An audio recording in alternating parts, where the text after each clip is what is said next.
ठीक आहे, धन्यवाद आपण उपस्थित राहिला. आपल्या सर्वांना आत्ताचा हा माहोल पाहून सांगण्याची काही विशेष गरज नाही की आत्ता आपण काय साजरी करण्यासाठी उपस्थित आहोत. निश्चितच आपण छत्रपती शिवाजी महाराज यांची जयंती साजरी करण्यासाठी, त्यांचा जन्मोत्सव साजरी करण्यासाठी या ठिकाणी उपस्थित आहोत. सुरुवातीला एक छोटीशी प्रश्नमंजुषा घेतली जाईल या ठिकाणी, परंतु त्याआधी थोड्याशा तुमच्याशी छत्रपती शिवाजी महाराजांची जयंती प्रत्येक वेळेला साजरी का करावी याविषयी थोडंसं विचारमंथन मला वाटतं करावं. कारण शिवाजी महाराज, मी काल एकाला म्हणत होतो, इज द बिगेस्ट सेन्सेशन. आपल्या पुढच्या अनेक पिढ्या जरी आल्या तरी छत्रपती शिवाजी महाराजांना त्या विसरू शकणार नाहीत. छत्रपती शिवाजी महाराजांना आयकॉन, म्हणजे काही जरी झालं, कितीही काही कोणते इंग्रजी सत्ता आली, काही आली, मॉडर्नायझेशन ना, वेस्टर्न कल्चर जरी आलं तरी आपल्या मनामध्ये महाराजांचं जे स्थान आहे ते कधी खाली पडणारं नाही आहे, ढळणारं नाही. भगवंताचं एक नाव आहे अच्युत. च्युत होत नाही, जो पडत नाही खाली तो अच्युत. तसं महाराज त्याप्रमाणे अच्युत आहेत आपल्या मनामध्ये, ते पदच्युत कधी होणार नाहीत. तर हे का आपण साजरा का करावं, का करायची शिवजयंती प्रत्येकच वेळेस साजरी का करायची आणि धूमधडाक्यात का साजरी करायची? काही कुणाला उत्तर देण्याची काही इच्छा, कुणाला काय व्ह्यू पॉइंट? कारण बऱ्याच ठिकाणी मी व्याख्याता म्हणून बऱ्याच शिवजयंती उत्सवांमध्ये गेलेलो आहे. लोक ऐकतात, येतात, ऐकतात, निघून जातात, पुन्हा पहिल्यासारखे वागतात. मग थोडा माझ्यासारख्या व्यक्तींना विचार पडतो की का परत परत पुन्हा पुन्हा करायची? काही व्ह्यूज तुमचे कोण सांगू इच्छितो? साम्राज्य जे निर्माण केले, एक मिनिट. हरे कृष्ण. कारण हे साम्राज्य जे निर्माण केले ते त्यांनी केले आणि त्यांच्या राज्यामध्ये जर आपण त्यांना जर प्रथम स्थान नाही दिलं, कारण स्थान तर त्यांना द्यावंच लागेल प्रथम, कारण त्यांनी साम्राज्य निर्माण केले आणि इथं आया बहिणीची आबरू राखली गेली. आणि असा एक राजा जे माणसाला जन्माला येऊन तो देव झाला, ते राजा या महाराष्ट्रात जन्मला. त्याच्यामुळे शिवाजी महाराज जयंती साजरी केली पाहिजे. वा, सुंदर. मग त्यांनी पॉइंट मांडला साम्राज्य. औरंगजेबाचं साम्राज्य 10 पट होतं महाराजांचे, पण त्यांनी पुढे खूप छान 2 गोष्टी मांडल्या की मनुष्य जन्माला येऊन सुद्धा जो देवपदाला गेला. थोडक्यात देवपदाला म्हणजे काय, महाराज देव झाले असे आकाशात उडू लागले असं नाही. देव झाला म्हणजे महाराजांनी स्वराज्याबरोबर सुराज्याचं स्वप्न आपल्याला दिलं, ज्याच्यामध्ये महाराजांचे जे रामचंद्र पंत अमात्य नावाचे अमात्य होते, त्यांनी महाराजांची पत्र लिहून ठेवलेली आहेत. त्या पत्रांमध्ये महाराजांचे विचार मांडलेले आहेत. महाराजांनी काही विचार दिले. वृक्ष व उदक बहुत राखावे, अंगणातली तुळस, गोठ्यातली गाय आणि घरातली माय कधीही असुरक्षित असू नये, महाराजांचे शब्द आहेत. तर मग ज्यावेळेस मग ही शिवजयंती पुन्हा पुन्हा का साजरी करावी ह्याचं ज्यावेळेस मी उत्तर शोधायला लागतो, त्यावेळेस त्यांचे समकालीन समर्थ रामदास यांनी महाराजांविषयी संभाजी महाराजांना काय पत्राद्वारे लिहिलं हे मला आठवतं. खूप सुंदर लिहितात समर्थ रामदास. शिवरायांचे 8वावे रूप, शिवरायांचा 8वावा प्रताप, शिवरायांचा 8वावा साक्षेप भूमंडळी, शिवरायांचे कैसे चालणे. बघा, हे शब्द उच्चारताना आत्ता माझ्या अंगावर काटे येतात. शिवरायांचे कैसे चालणे, शिवरायांचे कैसे बोलणे, शिवरायांचे सलगी देणे कैसे पाहावे. शिवराज चालतात कसे? चालतात म्हणजे ते पुष्पासारखे नाही, झुकेगा नाही साला, असं चालतो तो, तसं नाही. शिवरायांचे चालणे म्हणजे महाराज योजना बनवताना एक पाऊल पुढे टाकताना किती वेळा विचार करतात, कोणत्या कोणत्या दृष्टीनं विचार करतात, त्याला म्हणतात शिवरायांचे कैसे चालणे. शिवरायांचे कैसे बोलणे, महाराज बोलतात कसे. महाराज ज्यावेळेस अफजल खाना समोर गेले, हा अत्यंत जबरदस्त प्रसंग आहे. आपण ऐकतो शिवाजी महाराज अफजल खानापाशी गेले, मग त्यांनी मिठीत धरलं, ते झालं आणि त्यातच आपला वेळ निघून जातो. पण 1 मिनिट महाराजांच्या जागी स्वतःला ठेवून पहा आणि विचार करा, आपल्या हृदयाची धडधड किती वाढली असेल त्यावेळी. महाराज अफजल खानासमोर प्रत्यक्ष मृत्यू समोर आहे आणि काय काय झालं असेल त्यावेळी. महाराज बोलतात कसे त्यावेळी कॉन्फिडन्स. अफजल खान म्हणतो, तुच्छ आहेस तू, कुणी राज्य दिलं, आम्हा शिवशंभूंनी राज्य दिले, म्हणजे आम्हाला शंकराने राज्य दिलंय, मला भीत जा, असं अफजल खान शिवाजी महाराजांना म्हणतो. महाराज म्हणतात, कोणास भ्यावे तर प्रभू रामचंद्रच भ्यावे, तुमचे कशाचे भय. बघा, हेच शिवाजी महाराज पत्राद्वारे काय म्हणत होते, मी घाबरलो. हे छत्रपती शिवाजी महाराज. आणि मग शिवरायांचे कैसे सलगी देणे, शिवराय सांगतात कसं, उपदेश कसं करतात ते पहावे. आणि मग पुढं एक सुंदर ओळ, एक जबरदस्त ओळ, जी आता इथे आपल्या सगळ्यांना लागू आहे. मी म्हणतो ती ओळ लिहून घ्या, आपल्या कुठे जिथं अभ्यासाला बसता तिथे ती चिटकवा, कुठे जिथे तुम्ही रोज कामाला बसता तिथे चिटकवा. ती ओळ अशी आहे, शिवरायांसी आठवावे, जीवित तृणवत मानावे, इहलोकी परलोकी तरावे कीर्तिरूपे. शिवरायांना आठवा, हे जीवन तृणाप्रमाणे माना. आणि त्याच्या पुढची लाईन तर याहून जबरदस्त आहे. ते म्हणतात, याहुनी करावे विशेष, तरीच म्हणवावे पुरुष, या उपरी काय विशेष आता सांगावे. याच्यापेक्षा काहीतरी श्रेष्ठ करा. संभाजी महाराजांना लिहिलेलं पत्र आहे. तरच पुरुष म्हणवा. पुरुष इन द सेन्स स्त्री जातीला कमी नाही, दोघांसाठी येते. कर्तृत्व या काहीतरी यासारखं, या सम काहीतरी दाखवा आणि तरच स्वतःला कर्तृत्ववान म्हणून घ्या. यापेक्षा मी जास्त काय सांगू. आणि त्यामुळं आपल्याला पुन्हा पुन्हा शिवजयंती याच्याकरिता साजरी करायची आहे. शिवरायांशी पुन्हा पुन्हा आठवावे, जीवित तृणवत मानावे आणि इहलोकी परलोकी तरावे कीर्तिरूप. छत्रपती शिवाजी महाराजांच्या त्या वारशाला पुन्हा पुन्हा आठवायचंय.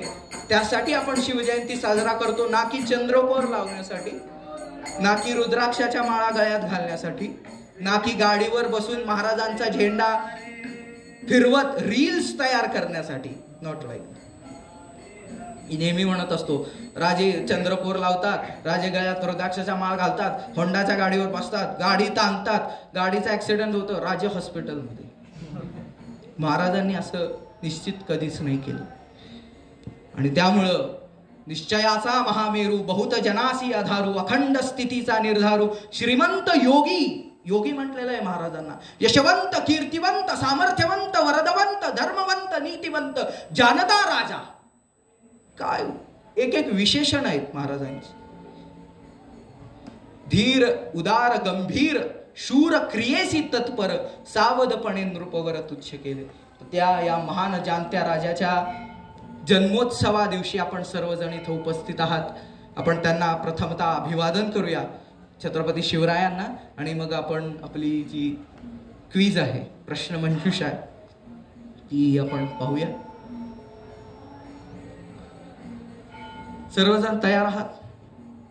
रेडी वगैरे शब्द आज तरी वापरत नाही, कारण महाराज ते होते ज्यांनी राज्य व्यवहार कोश नावाचा एक डिक्शनरी म्हणू आपण त्याला, एक मराठी कोश तयार केला, ज्यामध्ये परप्रांतीय भाषेतून आलेले सगळे शब्द मराठीत त्यांनी भाषांतरित करून घेतले.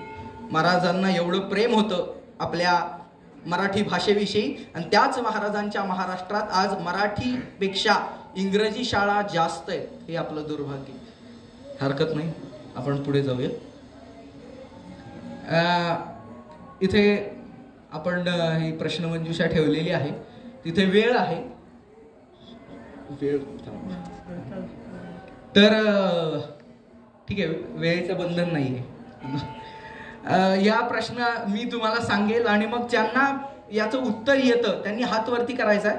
मनीष प्रभू तिथे आहेत, ते तुम्हाला माईक देतील आणि मग तो जो आहे त्याच्या माईक त्याच्यामधून उत्तर द्यायचं आहे. कृपया कोणी लगेच असं पटकन उत्तर देऊ नका. ते 3 इडियट्स मधला काय त्याचं नाव, चतुरप्रमाणे तुमच्यापर्यंत माईक पोहोचेल. ठीक आहे, पहिला प्रश्न आहे,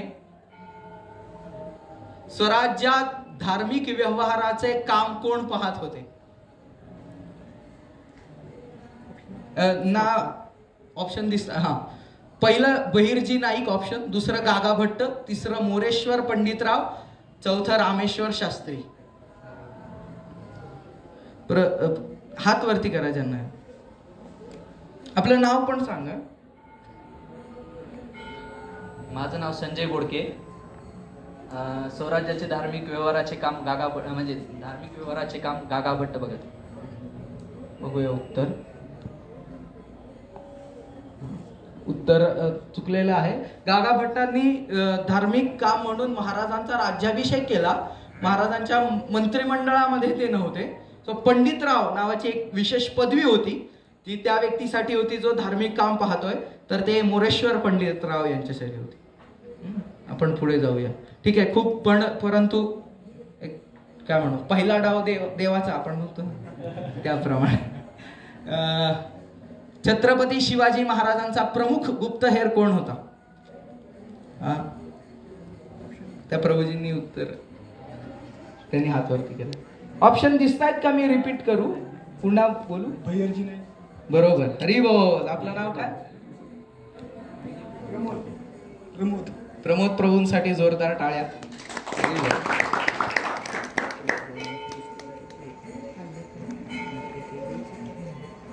तर नवीन योजना, हा, जे उत्तर देणार आहेत त्यांच्यासाठी विशेष बक्षीस आहे. तर बघूया आपण कोण किती जास्तीत जास्त उत्तर देत आहे. आपलं नाव प्रभूजी? प्रमोद. ठीक आहे, पुढे. चित्रगुप्ताच्या बखरीनुसार छत्रपती शिवाजी महाराजांच्या जहाजांची संख्या किती होती? हा अवघड प्रश्न. बखर वाचत नाही कोणी. गेस एखाद्याच. येस, हरी बोल. इथं आन्सर. हा, 640 कदाचित, मला आठवत नाही. 640 असं उत्तर दिले. नंबरचा ऑप्शन तोच आहे ना? हो, 3 नंबरचा 640. मला आठवत नाहीये. ठीक, आपण पाहूया. अरे बोल. बखर वाचली तुम्ही. हार्डली मी सभासदाची बखर वाचली, चित्रगुप्तापर्यंत नाही गेलो. पुढे. हा, छत्रपती शिवाजी महाराजांना फादर ऑफ इंडियन नेव्ही म्हणतात, हे किती जणांना माहित होत? वा. छत्रपती शिवाजी महाराजांनी प्रथमतः ओळखलं की समुद्राकडून शत्रू येतो. आता शत्रू कुठून? त्या आपल्याला माहिती आहे, ती जी खिंड होती हिमालयामधून, छोटीशी जागा आहे जायला, त्याला बाल्कची खिंड असं म्हणत. त्याच्यातून बऱ्याच सिल्कची खिंड पण म्हणत. त्यात सिल्क खूप नेला जात असे. तर त्या खिंडीतून आधी यायचे मुघल वगैरे, परंतु तो रस्ता बंद झाला आणि आता जहाजांद्वारे इंग्रज यायला लागले. तर महाराजांनी ते ओळखलं म्हणून त्यांनी आरमार तयार केलं. आणि त्या महाराजांचं एक खूप छान वाक्य आहे. त्या वाक्यात महाराज असं म्हणतात, ज्याचे आरमार त्याचा समुद्र आणि ज्याचा किल्ला त्याचा मुलूक. आजही जर तुम्ही लावून बघितलं तर हे आज खरं आहे. नेव्ही जर स्ट्रॉंग नसेल तर समुद्र पूर्णपणे हातातून जातो. ज्याचं आपण 26/11 पाहिलेलं आहे. काय झालं ते 11 लोक कुठून आले आणि काय त्यांनी केलं. सो महाराजांचा दूरदृष्टी विचार किती होता हे याच्यातून लक्षात येतं. छत्रपती शिवाजी महाराजांचा मागे हा, छत्रपती हा, राज्याभिषेक प्रयोग हा ग्रंथ डॅश डॅश यांनी लिहिला. हात वरती करू शकता. हा, त्या प्रवचन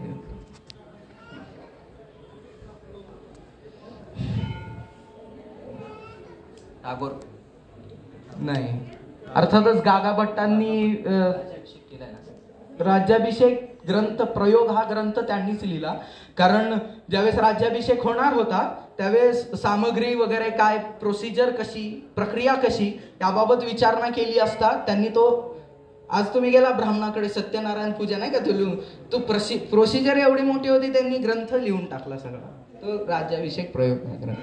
2 राज्याभिषेक झाले, एक तांत्रिक होता, एक हा होता तांत्रिक, त्याविषयी आपण नंतर चर्चा करू. पुढे, शिवरायांनी कोणत्या मंदिरात स्वराज्य स्थापनेची शपथ घेतली होती? अरे मी बोललेलं चतुर बनू नका. म्हणजे ठीक आहे, हा प्रश्न पण दे मला. छत्रपती शिवाजी महाराजांचा जन्म आपण सगळ्यांनी मिळून सांगा. 1630 बरोबर. पुढे, छत्रपती संभाजी महाराजांचा मृत्यू केव्हा झाला होता? ओके, तिथीनुसार ती दर्श अमावस्या होती. पुन्हा सांगता येते? थोडं कॅल्क्युलेशन करू शकता, त्यासाठी क्ल्यू देतो. संभाजी महाराजांचं वय होतं त्यावेळी 32 वर्ष.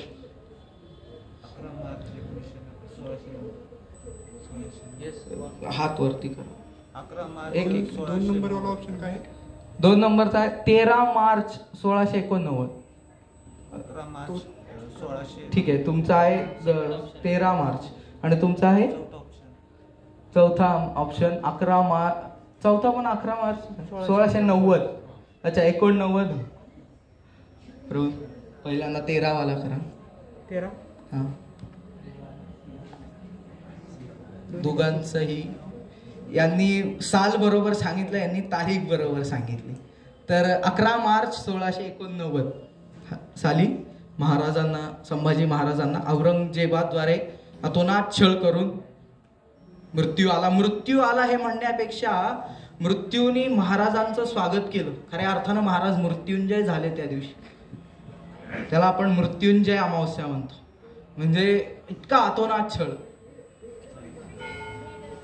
आपण माझ्या शब्द व्याख्यान द्यायला सुरुवात करेन मी. पुढे जाऊ आपण. छत्रपती शिवाजी महाराजांच्या राज्याभिषेक प्रसंगी हा इंग्रज वकील हजर होता. त्याची हा बरोबर आहे. आपलं नाव काय? अमेय चंदने. अमेय चंदने. चंदने. ओके, अमेय प्रभूंनी उत्तर दिले, बरोबर आहे. याची एक छान गोष्ट आहे हेनरीची.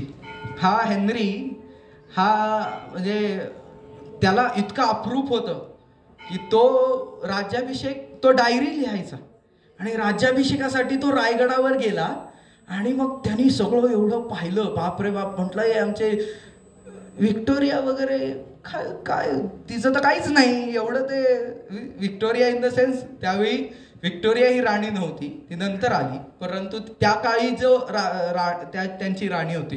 तो म्हटलं एवढं वैभव आहे. तिथं त्यांनी पाहिलं की हत्तीच्या अंबारीतून महाराजांना फिरून आणलेलं होतं. त्याला अप्रूप असं पडलं की आत्ता तिथं रोप ऑफ वे झालाय आणि पायऱ्या इतक्या अवघड आहेत, हा हत्ती एवढा मोठा गडगंज आणला कसा वरती? तर त्याला ते उत्तर मिळालं नाही.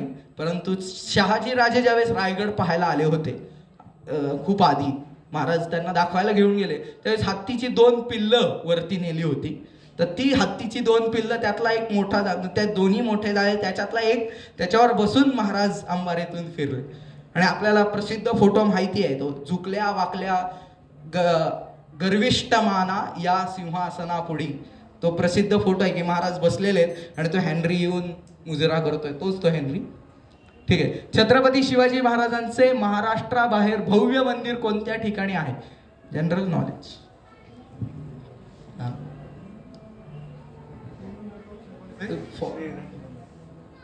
आवाज 3 नंबरचा ऑप्शन कोणता आहे तो? श्रीरंगम.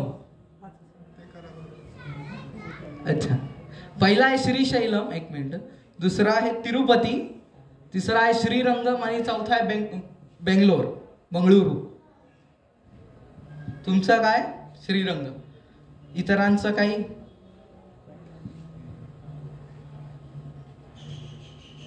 मागील अब्दुल कलाम म्हणतात back benchers are very talented but they keep quiet. रोजी, अरे ठीक आहे, आपण जाऊया श्रीरंगम. श्रीशैलम,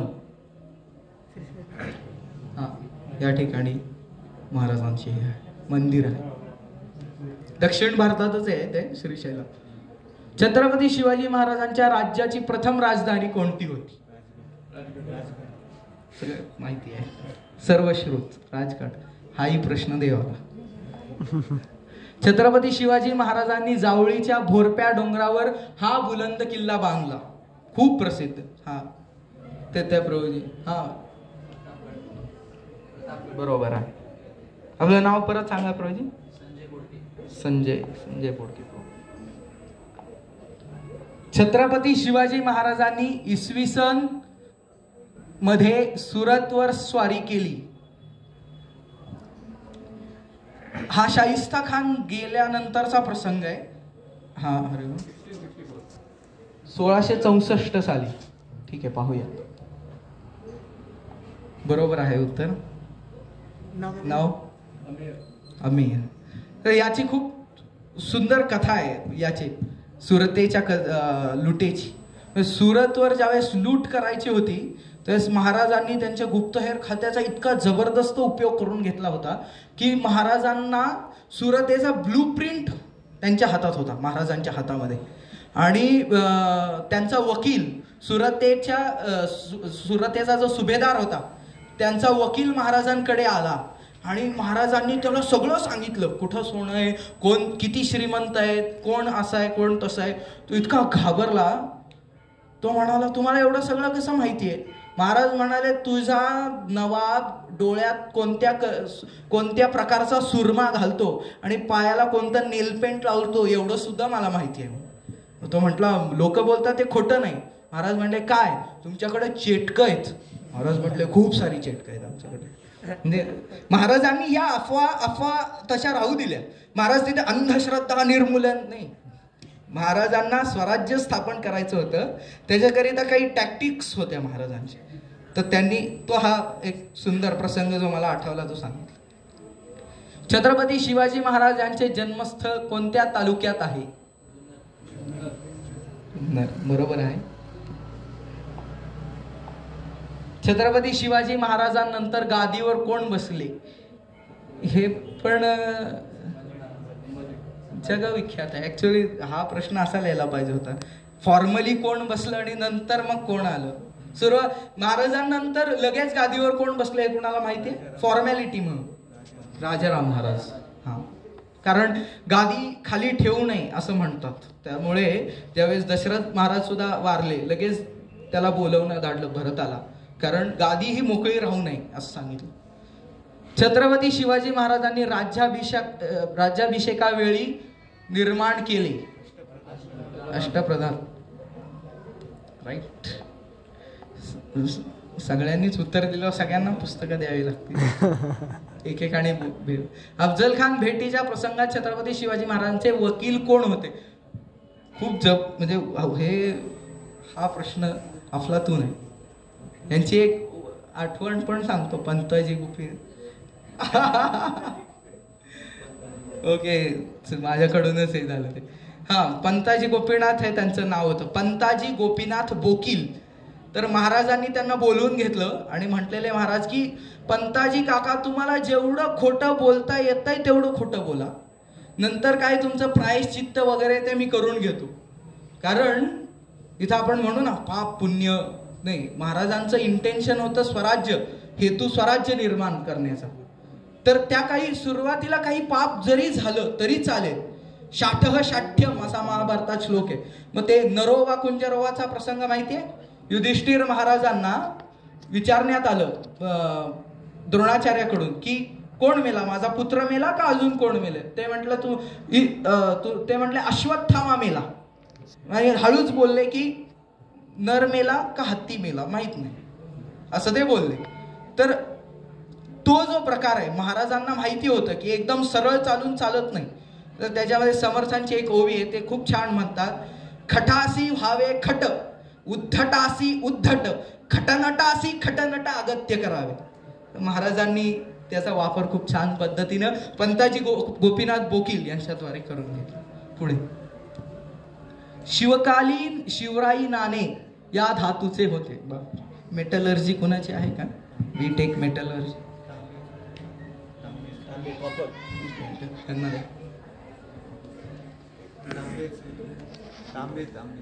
तांब्याचं होतं असं ते म्हणतायत. बरोबर आहे. तुमचं नाव? नागेश. हरी बोल. तुमचं पण सांगा तुम्ही. ठीक आहे. पुढे तंजावर येथे राज्य करणाऱ्या शिवाजी महाराजांच्या सावत्र भावाचे नाव काय? हा, उत्तर फोडू नका, हात वरती करा. शिस्तबद्ध पद्धतीने जाऊया आता. व्यंकजी महाराजांना शिस्त फार आवडायची. नाही, खरं महाराजांना शिस्त फार आवडायची. संभाजी कावजी 10 लोक होते ना अफजल खानाला मारायला गेले.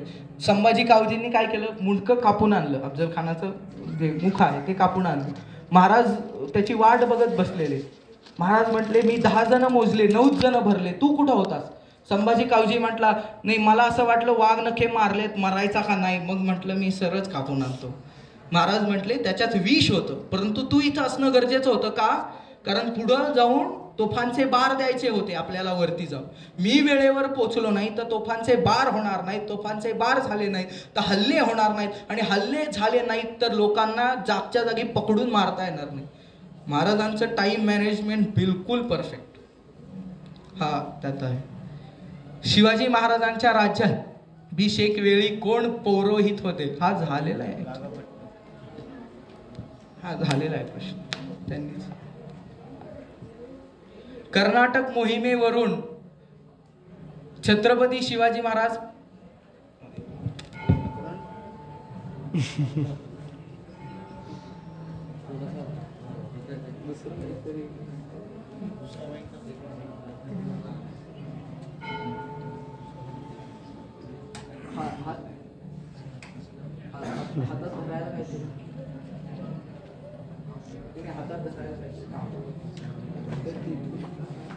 रुमालदार नाही सर.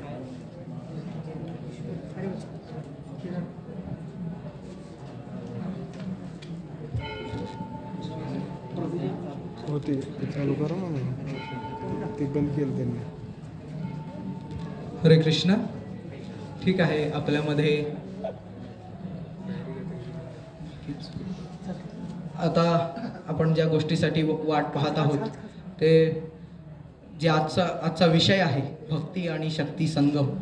छत्रपती शिवाजी महाराज आणि छत्रपती त्यांचे गुरु, छत्रपती शिवाजी महाराजांचे गुरु म्हणावेत असे की जगद्गुरु तुकोबाराय यांची शिकवण आणि छत्रपती शिवाजी महाराजांचं कार्य या दोहोंचा संगम, भक्तिशक्तीचा संगम तो कसा होता, त्याने या महाराष्ट्रावर काय प्रभाव पाडला याविषयी थोडक्यामध्ये सांगण्यासाठी आपल्यामध्ये प्रभूजी उपस्थित होत आहेत.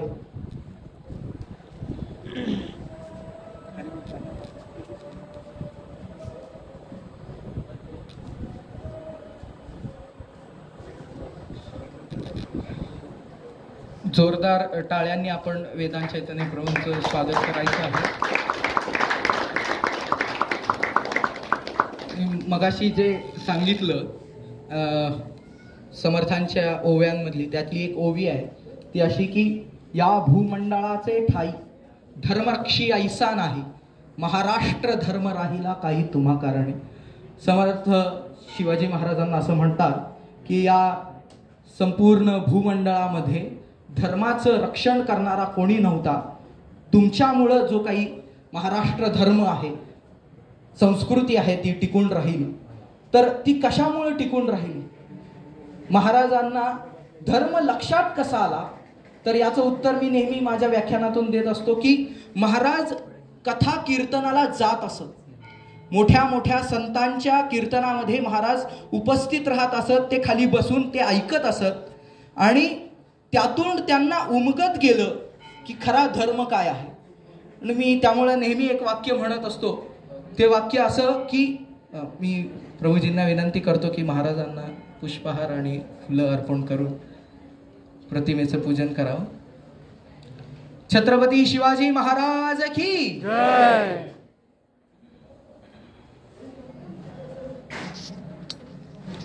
प्रतिपच्चंद्रलेखेव वर्धिष्णुर्विश्ववन्दिता शाहसूनो शिवस्सैषा मुद्रा भद्राय राजते शाहसूनो शिवस्सैषा मुद्रा भद्राय राजते.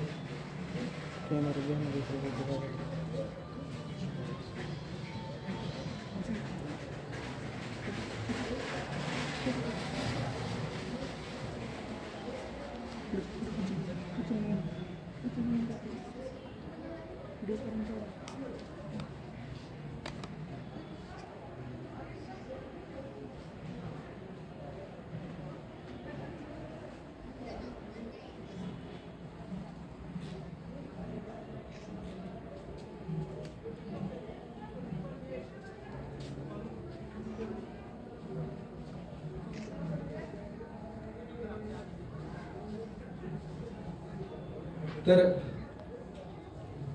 एक वाक्य मी नेहमी सांगतो की शास्त्र आणि शस्त्राचा एक सुंदर संगम असावा लागतो. शस्त्र चालवण्याआधी शास्त्र वाचण्यासाठी शस्त्र चालवली गेली पाहिजेत, कारण शास्त्रांना वाचवण्यासाठी शस्त्र चालवली गेली पाहिजेत. आणि शस्त्र कशी चालवावी हे लक्षात येण्यासाठी शास्त्रांना वाचलं पाहिजे. त्यामुळं वाचाल तर वाचाल असं आपण म्हणतो, पण थोडं पुढे जाऊन मी म्हणेन वाचाल तर वाचाल आणि वाचवाल, असं मी नेहमी व्याख्यानातून सांगत असतो. तर महाराजांना ज्यांनी प्रेरणा दिली ते जगद्गुरु तुकोबाराय, आणि आपल्या सर्वांना जे प्रेरणा देतात ते छत्रपती शिवराय यांचा जो अतूट संबंध आहे. भक्ती आणि शक्ती एकत्र येऊन त्यांनी जे काम केलं ते आपण आता प्रभूजींच्या मुखातून ऐकणार आहोत. तर मी इंद्रजित प्रभूंना विनंती करतो की त्यांनी प्रभूजींचा अल्प परिचय आपल्यासमोर करून द्यावा.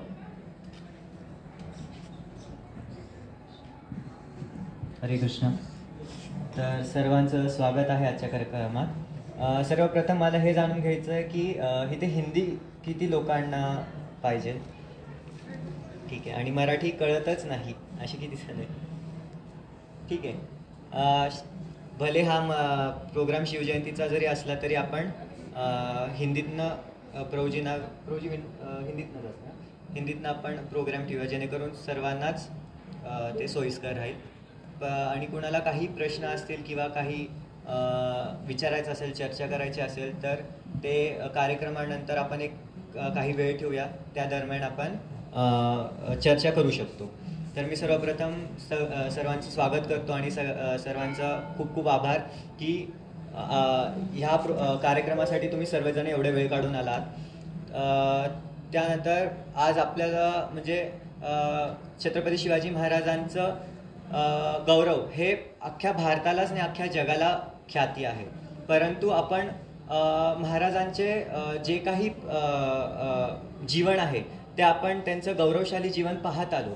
परंतु आपल्याला त्या गौरवशाली जीवनासाठी जे काही मूलभूत गरजा होत्या, ज्या की आध्यात्मिक गरजा होत्या, आध्यात्मिक जीवनात जे घडामोडी होत्या त्या कधी आपण पाहिल्या नाही. तर त्या पाहण्यासाठी आपल्याला तो तसा दृष्टिकोन पाहणं गरजेचं आहे. ज्याप्रमाणे शिवाजी महाराजांना एखादा नेता पाहतो तर तो त्यांच्याकडनं कुठल्या दृष्टिकोनातनं बघतो, राजकीय दृष्टिकोनातनं बघतो. एक शिष्य पाहतो किंवा स्टुडंट पाहतो, तो काय पाहतो त्याच्या करिअर ग्रोथसाठी. त्याचप्रमाणे आपण हा भाग आध्यात्मिक भाग कधीच महाराजांचा पाहिला नाही आहे. तर त्यासाठी एक आध्यात्मिक साधक, जो व्यक्ती अध्यात्माचं ज्ञान असलेला, तोच व्यक्ती महाराजांची आध्यात्मिक साईड बघू शकतो आणि तो आपल्याला एक्सप्लेन चांगल्यारीत्या करू शकतो. तर मी सर्वप्रथम श्रीमान वेदांत चैतन्य प्रभूंचं स्वागत करतो, ज्यांनी आपल्यासाठी एवढा महत्त्वपूर्ण वेळ काढून आपल्या मार्गदर्शनासाठी आलेत. मी प्रभूजींचा थोडक्यात परिचय करतो. प्रभूजींचे परिचय करू तेवढं कमी आहे, परंतु थोडक्यात सांगतो की प्रभूजी 20 वर्षाहून अधिक वेळ झाला आहे.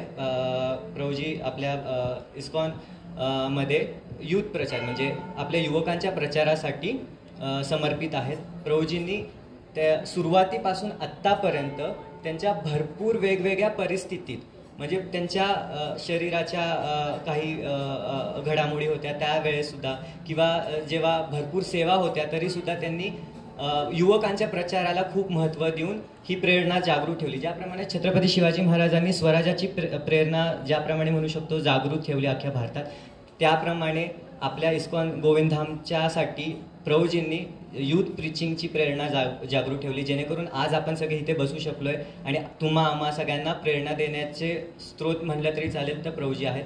प्रभूजी प्रत्येक युवकाला काउन्सिलर म्हणून आहेत इथे. प्रभूजी प्रत्येक युवकाशी चर्चा, म्हणजे त्यांचे दैनंदिन चर्चा किंवा आध्यात्मिक प्रगती कशी होऊ शकते, त्यांचं भौतिक आयुष्य सांभाळता ह्या सगळ्या गोष्टींसाठी प्रभूजी मार्गदर्शन इथे करत असतात. त्याच्या व्यतिरिक्त प्रभूजी मंदिरातल्याही भरपूर मॅनेजमेंटच्या गोष्टी सांभाळतात. आणि प्रभूजींकडे भरपूर सेवा आहेत. ज्याप्रमाणे आपण वरिष्ठ बनत जातो त्याप्रमाणे ते जबाबदारीही वाढतात. त्याचप्रमाणे प्रभूजी एवढ्या जबाबदाऱ्या असता सुद्धा आज आपल्याकडे आलेत. हे खूप मला हे म्हणजे एवढं सांगायचं गरज का पडते की फक्त आपल्या सगळ्यांना प्रभूजींनी जो वेळ काढलाय त्याची आपण किंमत करावी. ही प्रभूजींना केव्हा सॅटिस्फॅक्शन राहील, ज्यावेळेस तुम्ही सगळ्यांनी त्याला चांगलं उत्स्फूर्त रिस्पॉन्स द्याल त्यावेळेस. तर इस्कॉनमध्ये 3 वेळा हरिबोल म्हणून स्वागत केलं जातं, तर आपण 3 वेळा हरिबोल म्हणून प्रभूजींचं जोरदार स्वागत करू. हरिबोल. तर प्रभूजी इथून पुढे मार्गदर्शन करतील आणि ह्या प्रोग्राम नंतर काही सूचना असतील त्या खूप महत्त्वाच्या असतील, जे कन्क्लुजन म्हणतात ना प्रोग्रामचं. तर माझी इच्छा आहे की सगळ्यात जास्त करून लोकांनी वेळ काढून आलाच आहात तर पूर्ण प्रोग्राम अटेंड करा आणि शेवटचा जो काही काळ आहे त्यात जे काही इन्स्ट्रक्शन्स दिले जातील ते ऐकून पुढे जाऊन तर अजून महत्त्वाचं कार्य असेल प्रसाद घेऊन सगळ्यांनी आपण आपला कार्यक्रम संपवू शकतो. तर आपण आता प्रोग्रामला सुरुवात करू. हरे कृष्ण.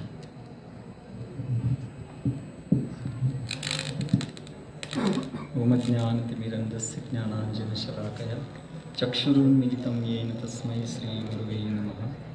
श्रीचैतन्यमनोभीष्टं स्थापितं येन भूतले स्वयं रूप कदा मह्यं ददान्ति स्वपदान्तिकं.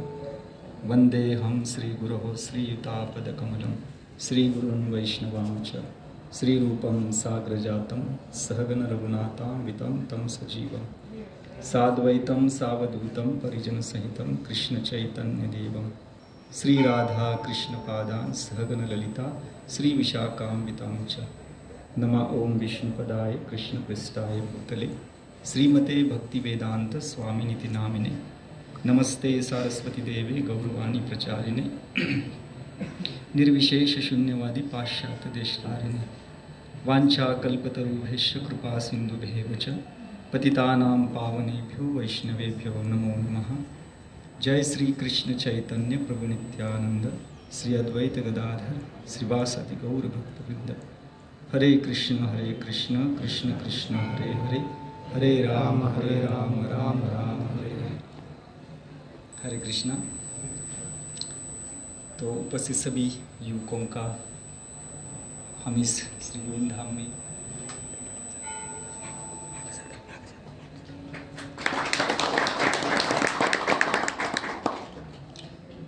इस्कॉन श्री गोविंद धाम में स्वागत करते हैं. इथे महाराष्ट्रामध्ये किती भक्त आहेत?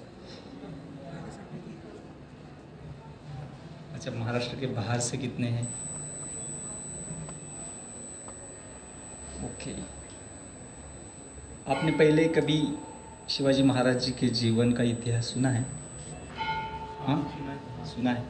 ऐसा कोई है यहाँ पे महाराष्ट्रातल्या व्यक्तीला तर हा प्रश्न विचारू नये, फिर भी महाराष्ट्र के जो बाहर है ऐसा कोई यहाँ पे है जो आउट ऑफ स्टेट है जिन्होंने शिवाजी महाराज जी के जीवन का इतिहास सुना नहीं? ऐसा कोई है यहाँ पे? तो यस, जो भी कुछ महाराष्ट्र के बाहर है. पीछे कोई तो थे, आप थे ना? यस, आपने सुना इनका इतिहास? ओके. तो ये ऐसे मतलब राजर्षि है कि जिन्होंने महाराष्ट्र में राज्य किया लेकिन पूरे जगत भर में वो प्रसिद्ध हुए. तो ना कि उनको सिर्फ महाराष्ट्र को स्वतंत्र करना था, लेकिन वो दिल्ली तक भी जाना चाहते थे, लेकिन उनको सपोर्ट नहीं मिला. जो भी कुछ पॉलिटिक्स होता है तो उसके कारण उनको सपोर्ट नहीं मिला, लेकिन वो दिल्ली तक भी जाना चाहते थे. और ऐसा नहीं कि वो दिल्ली के गद्दी के ऊपर बैठना चाहते थे, नहीं. उनको सिर्फ एक हिंदवी स्वराज्य, क्योंकि हिंदवी स्वराज्य इसमें कोई रिलीजन नहीं है, कोई ऐसा जातिवाद बोलते हैं ना, ऐसा कुछ नहीं है। हिंदवी स्वराज्य संस्कृति से भरा हुआ है। तो इसलिए जब भी हम शिवाजी महाराज जी के जीवन का इतिहास सुनते हैं तो मुझे जब मैं इनके बारे में सुनता हूँ, उनका जब स्मरण होता है कभी, तो मुझे एक ही पता है कि इनके कारण मैंने मेरे शरीर के ऊपर वस्त्र पहने। अगर ये ना होते तो पता नहीं ये वस्त्र कोई व्यक्ति पहनता या ना पहनता, और अगर ये वस्त्र नहीं पहनते तो मैं कहाँ होता पता नहीं। तो इनका जो पूरा इतिहास है, इन्होंने जो भी कुछ कार्य इस संस्कृति के लिए किया है वो बहुत ही महत्वपूर्ण है। तो शिव जयंती के उपलक्ष्य के ऊपर हम सभी यहाँ पे उपस्थित हैं और हम इनके जीवन चरित्र से हमें सीखना है। क्योंकि मैं कभी भी मैं बहुत जगह पे शिव जयंती के ऊपर बोला हूँ, मैंने बहुत से सेमिनार्स के ऊपर दिए हैं और देना चाहिए क्योंकि इनके बारे में बोलेंगे, क्योंकि ये थे इसलिए हम हैं। तो मैं एक बार कॉलेज में बहुत बड़ा फेस्टिवल मनाया गया था, ये तलेगांव में जो डी वाई पाटिल कैंपस था वहाँ पे हम गए थे। तो मैंने सभी युवकों को बोला था कि आज के दिन मत चिल्लाओ, शिवाजी महाराज की जय करके बोलते हैं, वो एक ही दिन बोलते, उसके बाद में शिवाजी महाराज किधर जाते पता नहीं। होता है ना ऐसा, क्योंकि क्या करें, उस दिन फेस्टिवल होता है ना, तो उस दिन वो दिन उनके लिए होता है, बाकी के दिन कहाँ गए। तो जय करना है ना, हम जय तभी कर सकते हैं जब हम उन्होंने जो कुछ भी हमें दिया है उनका हमें स्मरण करना चाहिए, उन्होंने क्या दिया है। तो उनके जीवन शैली से, उनका मैं इतिहास अभी मैं यहाँ पे नहीं बताऊंगा, क्योंकि अगर इतिहास बताने जाएंगे तो हमारे पास समय नहीं होगा। हमें आज ये सीखना है कि उनके जीवन शैली से हमें क्या सीखना है, हमें क्या सीखना है। अगर वो नहीं सीखेंगे तो फिर इन्होंने जो हमारे लिए किया है वो सिर्फ इतिहासों के पन्नों में सिर्फ रहेगा। और कभी भी तो हमें अगर फुर्सत मिलेगी हम पढ़ेंगे तो हाँ, महाराष्ट्र में एक शिवाजी महाराज होके गए हैं, उनके बारे में पढ़ेंगे, या शिव जयंती के ऐसे बहुत बड़े महोत्सव पे सिर्फ शिवाजी महाराज की जय करके बोलेंगे और हम भूल जाएंगे। लेकिन इन्होंने जो किया है ना वो बहुत ही महत्वपूर्ण है, हमें पता नहीं है। 5000 साल पहले जैसे राजर्षि रहते थे, पांडवों जैसे युधिष्ठिर महाराज, परीक्षित महाराज जैसे राजर्षि थे, या लाखों हजारों साल जैसे प्रहलाद महाराज, ध्रुव महाराज जैसे राजर्षि थे, वैसे ये थे। मतलब उन्होंने लाखों साल की जो परंपरा है, इस परंपरा को अपने जीवन से उन्होंने हमें सिखाया है कि एक राजर्षि कैसा होता है। तो आज हम इस शब्द को अपने जीवन में कैसे उतारना है, इसकी चर्चा हम करने वाले हैं। आपको पता है कि राजर्षि का अर्थ क्या होता है? कौन बताएगा? कोई बता सकता है? हाथ ऊपर करके। यस प्रभु। ऐसा राजा जो ऋषि जैसा काम करे। Yes, perfect. ऐसा राजा जो ऋषि जैसा कार्य करे।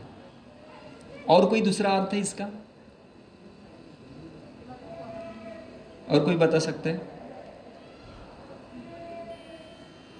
ये भी सही है, गलत नहीं है, ये भी सही है, सही अर्थ है।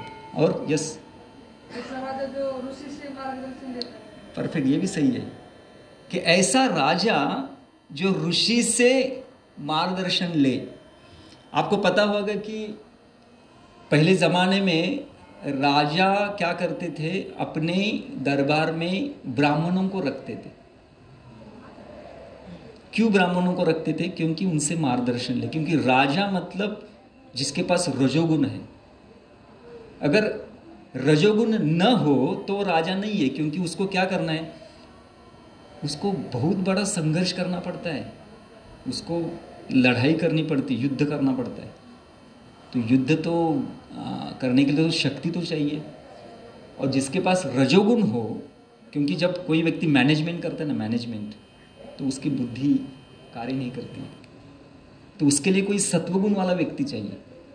इसका मतलब ऐसा नहीं कि राजा की बुद्धि नहीं चलती थी, लेकिन जो न्याय, क्योंकि जब व्यक्ति मैनेजमेंट में पूर्ण रूप से मग्न हो तो हमेशा वो क्या करता था, अपने ब्राह्मणों से मार्गदर्शन लेता था। तो शिवाजी महाराज जी के जीवन में विशेष करके बहुत से साधु संत होके गए, लेकिन दो बहुत ही महत्वपूर्ण थे। कौन कौन थे पता है आपको? कौन? तुकाराम महाराज और हाँ, स्वामी रामदास। ये दो जिन्होंने बहुत ही सुंदर रूप से शिवाजी महाराज जी को मार्गदर्शन किया और उनकी मदद लेके उन्होंने इस हिंदवी स्वराज्य को स्थापित किया है। मेरा प्रश्न है आपको कि आपको पता है कि इस हिंदवी स्वराज्य है क्या? ये कोई रिलीजन है या ये क्या है? जब हम कहते हैं कि इन्होंने हिंदवी स्वराज्य को स्थापन किया, तो ये क्या है? कौन बताएगा?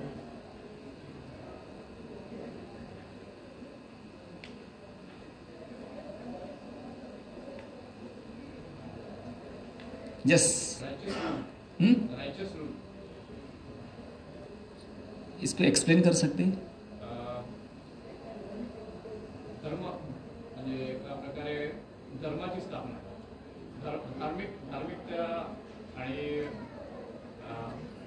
उसको और भी अगर इसको डिफाइन करें तो उसको कहते हैं कि यस, असं राज्य की जिथं सगळ्या धर्माला समानता भेटत आणि जिथं परत स्त्रियाला माते समान समजलं जाईल आणि कोणा शेतकऱ्याला त्रास होणार नाही असं राज्य. आपने मालिका देखा शायद. Okay, good. यस, ऐसा राज्य जहाँ पे सब लोग हम बोल सके मेरा राज्य, स्वराज्य. स्वराज्य, परफेक्ट.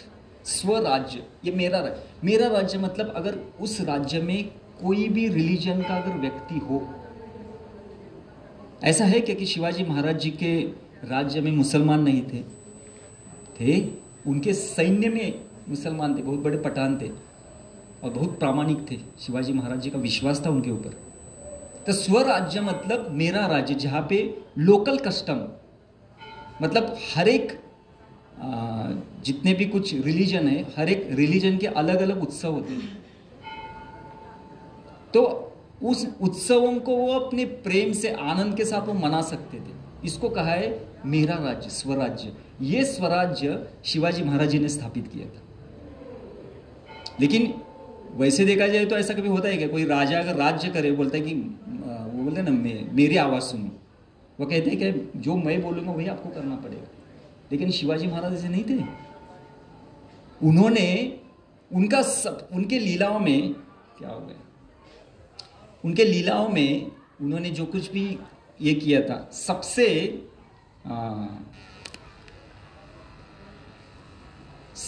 हृदय स्पर्शी प्रसंग जो मुझे बहुत ही मतलब मेरे हृदय को स्पर्श किया, मैं आपको बताऊंगा. लेकिन कोई आप में से बता सकता है कि उनके कार्यकलापों में सबसे आपको अच्छा लगने वाला हृदय स्पर्शी प्रसंग कोई बताएगा?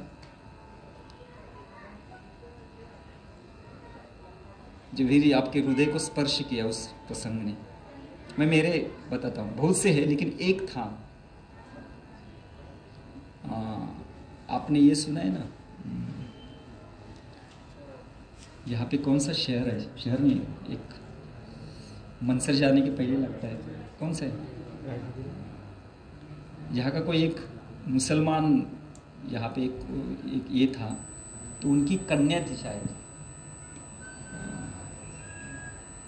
इथे मनसरच्या अगोदर कुठलं ते MIDC एरिया लागतो, साकन. उस साकन के कोई तो एक मुसलमान वहाँ पे था जिन्होंने उस मुसलमान राजन को रखा था. उनकी कुछ तो कन्या थी, उनको पकड़ के लेके आए थे. तो शिवाजी महाराज जी के सामने उनको प्रस्तुत किया था. और शिवाजी महाराज जी ने एक वाक्य बोला था. किसको पता है क्या था? अशीच आमची आई असते, आम्ही सुंदर झालो. अशीच आमची आई असती तर आम्ही सुद्धा असे सुंदर असतो. परस्त्री माते समान। ये सिद्धांत चाणक्य पंडित जी ने दिया है। ये सबसे मतलब एक राजा जिसके पास वो शिवाजी महाराज चाहते तो उनके साथ कुछ भी कर सकते थे, लेकिन उन्होंने वो नहीं किया। इसका मतलब क्या? वो सही में राजर्षि थे, वो सही में राजर्षि थे। तो इसलिए ऐसे राजर्षि के जीवन से हमें सीखना बहुत जरूरी है। किसी को और बताना है? किसी को और कोई प्रसंग बताना है? यस। जब शिवाजी महाराज शाइस्ता खान को मारने के लिए जब गए थे, तो वहाँ पे जब वो शाइस्ता खान को जब मारा, उसके बाद शिवाजी महाराज और मावले सब आ गए थे रिटर्न। हाँ। तो उसके बाद हुआ यूँ कि शाइस्ता खान के महल में छोटी बच्ची थी, वो मिल रही नहीं मिल रही थी, नहीं मिल रही थी, चालू है। नहीं मिल रही थी। तो बहुत ढूंढा, तो वो जो महिला थी उधर की, वो बोली कि शिवाजी महाराज की मावले लोग उसे ले गए। और उसी टाइम शाइस्ता खान ने जो वर्ड बोले वो मतलब दिल को छूने वाले थे। वो बोला कि अगर शिवाजी महाराज के मावलों ने उसको लिया है, लेके गए, तो अपने बेटी की तरह संभालेंगे, उतना विश्वास था उनको। तो मतलब शत्रु को भी अपने इस विश्वास था।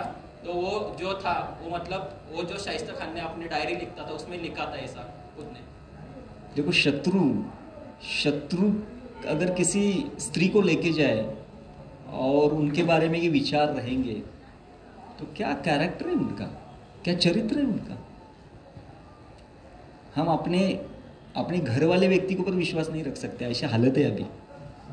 ये तो शत्रु बहुत सुंदर। और किसी कुछ बताना है? ओके, ठीक है, ज़्यादा हम समय नहीं लेंगे क्योंकि हमारा जो मुख्य है वो बच जाएगा। तो आज के इस सेमिनार का नाम है, क्या नाम है?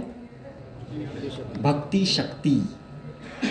भक्ति शक्ति, भक्ति शक्ति। तो भक्ति शक्ति चौक याद आता है उधर बहुत अभी बड़ा ब्रिज हुआ है। जब हम नए थे तो बहुत एक ही रोड था, अभी तो बहुत बड़ा ब्रिज है, कहाँ से कहाँ रास्ता जाता है पता ही नहीं चलता। लेकिन इस शब्द में बहुत ही बड़ा विज्ञान छिपा हुआ है। तो चर्चा करेंगे भक्ति शक्ति। तो हमारा जो पूरा हिंदुस्तान है, जिसको भारत देश के नाम से कहा जाता है, भारत देश, हिंदुस्तान। इस हिंदुस्तान के विशेष करके 3 प्रमुख ग्रंथ है, महाभारत, भगवत गीता और रामायण। तो हमारा पूरा जो कल्चर है, पूरा जो हमारी जो संस्कृति है, ये संस्कृति इन 3 ग्रंथों में छिपी हुई है। अगर कोई व्यक्ति इन 3 ग्रंथों का अच्छी तरह से अध्ययन करेगा तो उसको समझता है कि मेरे मतलब उसको पूरे मनुष्य जीवन का महत्व क्या है और हमारी संस्कृति क्या है, इसके बारे में उसको यहाँ पे पता चलेगा। तो ये हमारे भारत का एक संस्कृति देने वाले प्रमुख 3 ग्रंथ है। शिवाजी महाराज जी ने जो करियर उन्होंने बनाया वो कौन से, जैसे छोटा बच्चा होता है ना, उनको KG, LKG, मराठीत बालवाड़ी, तो वो कौन से स्कूल में गए थे? उनके स्कूल का नाम क्या था? कौन बताएगा? हाँ, स्कूल का नाम क्या था? वो कोई स्कूल नहीं गए थे, वो कोई स्कूल नहीं गए। और जो व्यक्ति स्कूल नहीं गया वो व्यक्ति ने पूरे महाराष्ट्र को एक स्वराज्य स्थापित करके दिया था। आज क्या बोलते हैं माता पिता? बोलते हैं अरे मेरा बेटा अगर पढ़ाई नहीं करेगा तो वो करियर क्या करेगा? ये करियर से भी बहुत बड़ा है। इन्होंने सबके करियर को एक प्रोटेक्शन दिया था, मतलब पूरे महाराष्ट्र को एक स्वराज्य स्थापित करके देना। वो भी कोई स्कूल में नहीं गए थे, कोई स्कूल में नहीं गए थे। लेकिन इनका स्कूल कौन सा था? ये था। ये उनकी जो माता थी, माता ने क्या किया था, उनको घर में भगवत गीता, रामायण और महाभारतों से उनको शिक्षण जो भी था वो दे रही थी। तो देखो, जो व्यक्ति इन ग्रंथों का अध्ययन करता है वो बहुत बड़ा राजर्षि बन सकता है। और आजकल हमारे राजा लोग क्या बोलते, अरे ये तो धर्म ग्रंथ है, ये तो पूजा करने वाले ग्रंथ है, इनको स्कूल में पढ़ा के क्या फायदा होने वाला है।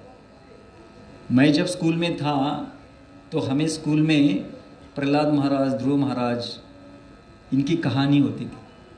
आजकल के स्कूल में वो कहानी बंद हो गई है। मतलब आज छोटे बच्चे को, आप में से कोई है यहाँ पे जिनको प्रहलाद महाराज, ध्रुव महाराज पता नहीं है? पता है, आज पता नहीं, ऐसा कोई नहीं है। लेकिन है छोटे छोटे बच्चे, उनको आजकल बोलेंगे तो अभी जो स्टार है ना, जो बॉलीवुड वो स्टार के नाम बोल देंगे। लेकिन रियली वो स्टार हैं जिन्होंने लाखों साल पहले, जिन्होंने इस जगत में आए, उन्होंने भगवान की पूजा की, उन्होंने राज्य किया, राजर्षि बने। अभी तक शास्त्रों के पन्नों में उनका इतिहास लिखा है। और जो भी कोई व्यक्ति इस इतिहास को पढ़ता है वो अपने जीवन जीने की उसको प्रेरणा मिलती है। और ना कि उसको सिर्फ प्रेरणा मिलती है, वो अच्छा करियर भी करता है। तो आध्यात्मिक ग्रंथों से जो व्यक्ति प्रेरणा लेता है वो बहुत बड़ा राजर्षि बन सकता है, वो उसके जीवन में बहुत बड़ा वो करियर कर सकता है। आजकल करियर अगर बोलेंगे तो बच्चे ऐसे कांपते हैं, बोले करियर क्या, करियर के मामले में आजकल सबकी हालत खराब हुई है। क्योंकि कहाँ जाना है, क्या करना है, कुछ पता नहीं है। और सिर्फ करियर क्या करना है उसके ऊपर अगर मार्गदर्शन लेना हो तो हजारों रुपए खर्चा करना पड़ता है। लेकिन अगर 3 ग्रंथ, और अगर आप इन 3 ग्रंथों का अच्छी तरह से अध्ययन करेंगे ना, तो आपको करियर के लिए क्या लगता है, आज इसके ऊपर हमारी चर्चा होने वाली है कि करियर के लिए क्या लगता है। सिर्फ अगर हम स्कूलों में जाएंगे और स्कूलों का अध्ययन करेंगे, मैथ्स, फिजिक्स, बायोलॉजी जो भी है, तो वो काफी नहीं है। इसके अलावा हमें और भी कुछ चाहिए जो हमारे करियर को सपोर्ट मिले। समझ रहे? तो इसलिए हम यहाँ पे अभी चर्चा करेंगे कि शिवाजी महाराज जी का जो जीवन था वो जीवन पूर्ण रूप से इन 3 ग्रंथों के ऊपर गया था। उनकी माता जिजाऊ, उन्होंने महाभारत, भगवत गीता और रामायण जैसे ग्रंथों से उनको पूरा शिक्षण दिया था और वो बहुत बड़े आगे जाके राजर्षि बने। तो यहाँ पे जैसे हमने चर्चा की थी, जो राजर्षि का अर्थ है राजा और ऋषि। ये 2 व्यक्ति भी हो सकते और एक व्यक्ति भी हो सकता है। मतलब राजर्षि एक भी व्यक्ति हो सकता है और 2 भी हो सकते हैं। 2 मतलब एक राजा है जिसने ऋषि का मार्गदर्शन लिया है, इसलिए उसको राजर्षि कहा जाता है। और राजा के पास क्या होती है? राजा के पास शक्ति होती है और ऋषि के पास क्या होती है? भक्ति होती है। आज बोलेंगे शक्ति तो ठीक है, लेकिन भक्ति को कीमत बहुत लोग कम देते हैं। आज अगर बोलेंगे ना किसी को, मैं इस्कॉन के मंदिर में जा रहा हूं, तो बोले ए बाबा जाओ मत, बच के रहो। उधर जाते हैं तो बच्चे आते नहीं है वापस। उधर जाओ मत। हम जब ऐसे कुछ युवाओं को हम जब प्रचार कर रहे थे, तो एक युवक मेरे पास आया, बोला प्रभु जी, मेरे अंकल मुझे बोल रहे कि आप शराब पियो लेकिन इस्कॉन मत जाओ, आप मांस खाओ चलेगा मुझे, लेकिन इस्कॉन के मंदिर में मत जाओ। तो लोग आज नशापान करने के लिए प्रोत्साहन देते, लेकिन भक्ति के लिए कोई प्रोत्साहन नहीं देता है। उनको लगता है भक्ति मतलब क्या है? भक्ति मतलब जो गए गुजरे है ना, जिसका सब कुछ हो चुका है अभी, वो भक्ति करनी चाहिए। लेकिन इस्कॉन में आप देखेंगे आपको ज़्यादा से ज़्यादा कौन मिलेंगे? यूथ मिलेंगे। प्रहलाद महाराज जी, जिन्होंने श्रीमद् भागवत में लिखा है कौमारम आचरत प्राज्ञ, भक्ति कब करनी है? 5 साल की उम्र में, जब हमें कुछ पता चलता है तब से भक्ति करनी चाहिए। तो इसलिए इसका मतलब ये नहीं है कि आज भक्ति को कोई ये नहीं देते हैं, कोई कीमत नहीं दे रहा है, लेकिन ऐसा नहीं है। भक्ति का हमारे जीवन में बहुत महत्व है। कैसा, हम इसकी चर्चा करेंगे। तो राजर्षि, राजा ऋषि, राजा की शक्ति और ऋषि की भक्ति, ये एक ही व्यक्ति में हो सकता है या 2 भी व्यक्ति हो सकते, चलेगा, लेकिन ये होना चाहिए शक्ति और भक्ति। जब तक शक्ति और भक्ति एक ना हो तब तक व्यक्ति अपने जीवन में यशस्वी नहीं हो सकता। जैसे कहा गया है कि शक्ति शिवाजी महाराज और उनको धर्म रक्षक कहा जाता है, इसको ध्यान से सुनिए। और भक्ति थी तुकाराम महाराज जी की, उनको धर्म पालक कहा जाता है। कौन बताएगा इन दो शब्दों में क्या अर्थ है? एक है धर्म रक्षक, दूसरे धर्म पालक। कोई बता सकता है क्या अर्थ है इसके? यस, आप ही हाँ। माइक चाहिए, माइक चाहिए। धर्मरक्षक धर्मपालक तर ॲक्च्युली नाही सांगू शकत, कसं एक्सप्लेन करू शकतो, पण धर्मरक्षक म्हणजे काय काय जे पहिले धर्मरक्षक आपल्या धर्माला धोका पूर्ण होता, जे मुघल वगैरे होते त्यांच्यापासून जे संरक्षण केलं शिवाजी महाराजांनी ते धर्मरक्षक झाले. कारण आक्रमण केलं ते नंतर कन्वर्ट करणार, ते धर्मरक्षण करणं गरजेचं होतं. कारण धर्म टिकला तरच हे टिकणार होतं, राज्य टिकणार होतं. आणि धर्मपालक कदाचित असा असू शकतो की तुकाराम महाराजांनी बरंच आपल्या धर्माचा प्रचार केला, मतलब जी त्यांच्या अभंगांमधून असेल, त्यांनी जे प्रबोधन केलं तो धर्मपालक त्याचा असा होत असेल, कदाचित मला माहित नाही. वैसा ही है धर्मपालक मतलब डायरेक्ट वो जो भक्ति अपने जीवन में उतारने के बाद उसको प्रचार के माध्यम से लोगों को बताए, उसको धर्मपालक कहा जाता है. और धर्मरक्षक मतलब अगर मुझे प्रचार करना है तो उसका वातावरण कौन क्रिएट कर रहा है? वो शिवाजी महाराज जी ने वातावरण दिया था. अगर वो वातावरण न हो, अगर राजा ही दूषित हो तो प्रचारक प्रचार नहीं कर सकता. आजकल के कंपनियों में जब हम ग्रंथ वितरण के लिए जाते हैं तो बोलते हैं रिलीजियस एक्टिविटी नॉट अलाउड, ऐसे वो कहते हैं उधर के मैनेजर कि रिलीजियस एक्टिविटी नॉट अलाउड. तो हम कहते हैं रिलीजियस नहीं, स्क्रिप्चरल है, स्पिरिचुअल है. बोले रिलीजियस हो या स्क्रिप्चरल हो या स्पिरिचुअल हो, जो भी है नॉट अलाउड. क्यों? क्योंकि हमें यहाँ पे ऐसे धर्म को हमें यहाँ पे स्थापित नहीं करना है. हमें बहुत बड़ा प्रोडक्शन करना है, ये करना है, वो करना है. और हम देखते हैं कंपनी में प्रोडक्शन तो होता है, लेकिन इतने बहुत बड़े लोग जो वहाँ पे कार्य करते हैं उनके मनोभाव का अगर देखेंगे तो उनका मनोभाव सिर्फ आसुरी रहता है. आसुरी मतलब क्या? जो दूसरे का विचार न करते खुद का विचार करना, उसको आसुरी भाव कहा जाता है. तो ये दोनों का कॉम्बिनेशन था. एक थे धर्म रक्षक, दूसरे थे धर्म पालक. धर्म पालक अपने जीवन से दूसरों को सिखाते हैं कि कैसे ये अध्यात्म है और ये भक्ति क्या चीज है. ये तुकाराम महाराज जी ने अपने जीवन में किया. और उस भक्ति के प्रचार के लिए जो वातावरण चाहिए वो वातावरण शिवाजी महाराज जी ने दिया था. इसलिए उनको धर्म रक्षक कहा जाता है और धर्म पालक कहा जाता है. ठीक है, तो अभी मैं आपको एक वीडियो दिखाता हूं. आपको सिर्फ वीडियो से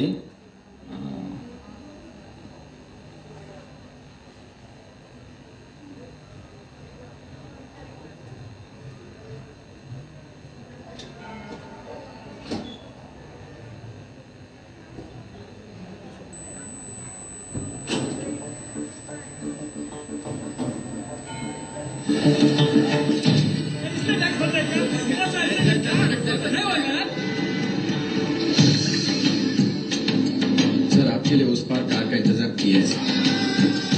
सर आइए सर. चल चल.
और चलो पकड़ के चलो.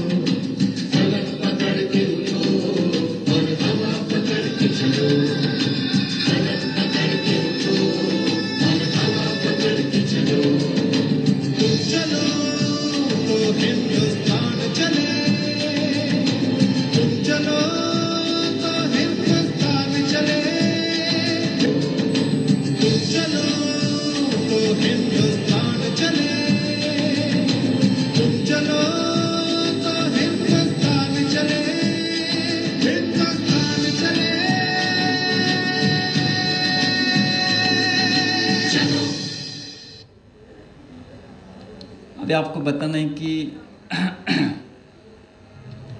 इससे आपको क्या समझ में आया?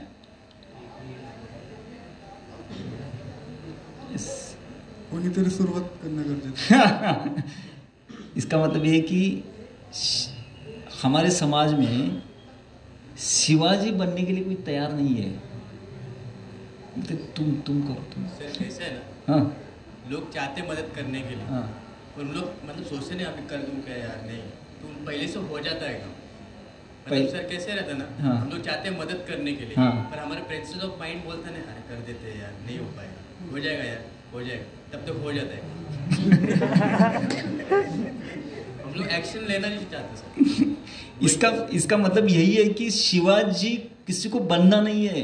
देखो, शिवाजी महाराज जी के समय पे हम देखेंगे कि वो अकेले थे. जब जिजाऊ उनको पूरा शिक्षण दे रही थी तो उन्होंने कहा था कि आपको ऐसा नहीं बनना है. समझ रहे? आपको ऐसा नहीं बनना है. अगर आप मर भी जाओ तो भी चलेगा, लेकिन हमें किसी का परतंत्र को स्वीकार नहीं करना है. तो सबसे बड़ी वो ऐसा टीचिंग था जो जिजाऊ ने उनको दिया था. तो आजकल हमारी स्थिति वो है, रास्ते में हम जाते हैं, बहुत से कुछ देखते हैं, लेकिन बोलते हैं वो करेगा, वो करेगा. लेकिन जब कोई आगे आता है ना तो उनको सपोर्ट करेंगे, क्योंकि उतनी संस्कृति हमारे अंदर है. लेकिन समस्या क्या है? समस्या ये है कि आगे कोई नहीं आ रहा है. अभी देखो, पिंपरी चिंचवड का पॉपुलेशन कितना है? कौन बताएगा कितना है? 70 लाख है जवळपास. 70 lakhs. How many people are coming in temple? Many, few many. रविवार के दिन 200-300 लोग आते हैं. हमारा जब सत्संग रहता है तो 300-400 लोग आते हैं. 70 lakhs और 2000-3000. कितना परसेंटेज है? कितना परसेंटेज? क्यों? क्योंकि किसी को लेना देना नहीं है. संस्कृत चाहे देश रहे या मरे, देश का चले, मेरा घर तो चलना चाहिए बस. इससे कुछ होने वाला नहीं है, क्योंकि आपके घर के बाजू में पूरा देश है. अगर देश को आग लगेगी तो उसमें आपका भी घर आएगा और वो भी जल जाएगा. ऐसा है क्या कि बाहर आग लगनी तो मेरे घर में मैं वो क्या बोलते हैं उसे, फायर एक्सटिंग्विशर लेके बैठूंगा? नहीं होगा. आग बाहर लगेगी तो आपका भी घर जाने वाला है, और वही हालत है. तो संस्कृति को आग लगी है. अभी आग कहाँ पे लगी है? संस्कृति को आग लगी है, धर्म को आग लगी है. और किसी को भी धर्म के पीछे क्या चल रहा है किसी को लेना देना नहीं है. धर्म बोलेंगे तो लोग बोलते हैं ये तो जातीयवाद रहा. नहीं, धर्म की व्याख्या वो नहीं है. जब कोई व्यक्ति धर्म की व्याख्या सुनेगा, पहले तो कोई धर्म की व्याख्या सुनने के लिए तैयार नहीं है. और शिवाजी महाराज जी ने वो धर्म की स्थापना की थी. उन्होंने हिंदवी स्वराज्य मतलब हिंदू की स्थापना नहीं की थी, उन्होंने उस धर्म की स्थापना की थी. और वो स्थापना हमें अपने जीवन में करनी है. कैसे करनी है उसकी चर्चा हमें करनी है. तो अभी मैं आपको जो और एक अगला वीडियो बताऊंगा उसको आप ध्यान से सुनिए. उसमें धर्म की व्याख्या बताई गई है. ठीक है?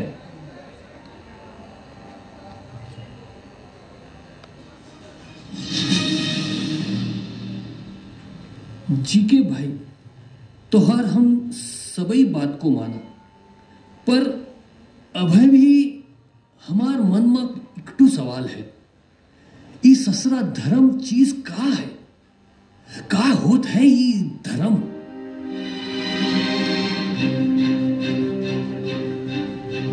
जहां सत्य अहिंसा न्याय धर्म का पग पग लगता डेरा, वह भारत देश है मेरा. जहां डाल डाल पे सोने की चिड़िया करती बसेरा, वह भारत देश है मेरा, वह भारत देश है मेरा. सोने की चिड़िया.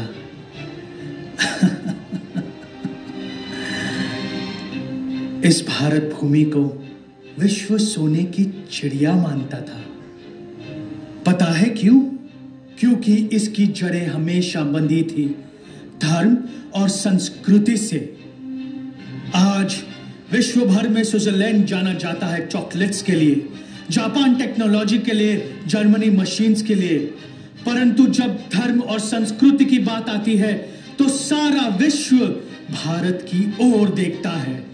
इसी धर्म और संस्कृति की रक्षा करने के लिए हजारों वर्षों से अनेक राजा जैसे पृथ्वीराज चौहान, महाराणा प्रताप, कृष्णदेव राय, शिवाजी महाराज, इन्होंने अपना लहू बहाया। इस भारतवर्ष के विशाल वृक्ष को धर्म और संस्कृति के जड़ों से अलग करने का अनेकों ने असफल प्रयत्न भी किया। मोहम्मद गजनी ने 17 बार सोमनाथ मंदिर को लूटा, औरंगजेब ने अनगिनत मंदिरों का विध्वंस किया, और हमारे आदरणीय प्रिय सोफिस्टिकेटेड ब्रिटिशरों का तो क्या कहना। उनके गुण तो जितने भी कहे जाए उतने ही कम है। ये सब सदियों से ही भारत की धर्म और संस्कृतियों को ही क्यों टारगेट करते हैं? क्या ये प्रश्न आपने कभी अपने आप से पूछा? नहीं ना? इसका उत्तर आज मैं आपको देता हूं, क्योंकि भारतीयों से ज्यादा ये लोग भारत के धर्म तथा संस्कृति की ताकत को जानते हैं और उसे पहचानते हैं। आखिरकार ये धर्म है क्या? धर्म वो एंटीवायरस सॉफ्टवेयर है जो मनुष्य के हृदय से काम, क्रोध और लोभ के वायरस को क्लीन करता है। धर्म नारियल के उस आवरण के समान है जो समाज के जल रूपी मधुरता को बनाए रखता है। धर्म बाबाओं के हाथ से निकली हुई राख नहीं है जो उड़ जाए। धर्म कोई बाबाओं का मैजिक शो भी नहीं। धर्म शरीर, मन और आत्मा को संतुलित करने का वाहन है। धर्म means to know God and to serve God. तो अभी यहाँ पे जो धर्म के बारे में बताया, कौन बताएगा क्या क्या बताए?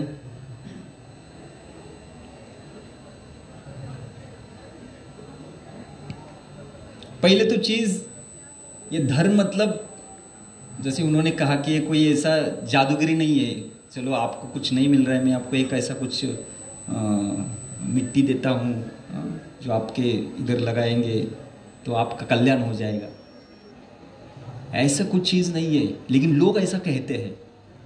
इसको ही अंधविश्वास कहा है। ब्लाइंड फेथ किसको कहते हैं? अंधविश्वास किसको कहते हैं? पूरी तरह से जानकारी न लेने के बाद उसके ऊपर विश्वास रखना। जैसे लोग कहते हैं ना कि गॉड, भगवान, ये क्या है? ये अंधविश्वास है। लेकिन किसने देखा है भगवान के बारे में? भगवान इस जगत में है या नहीं है, इसके बारे में हमें जानकारी बिल्कुल नहीं है, फिर भी हम बोलते नहीं, जो दिखता नहीं वो नहीं है। तो अंधविश्वास मतलब उसके लिए प्रयास न करते हुए उसके ऊपर विश्वास रखना, उसको अंधविश्वास कहा जाता है। तो लोगों की धर्म के बारे में बहुत बड़ा अंधविश्वास है, और इसी के कारण पूरा जगत आज जो दुख भुगत रहा है उसका कारण है उसको धर्म की व्याख्या पता नहीं है। अगर उसको धर्म की व्याख्या पता चले तो वो व्यक्ति कभी भी दुख में नहीं जाएगा। और यही कार्य हमारे राजाओं ने किया, जो राजर्षि थे, और हमारे संतों ने किया।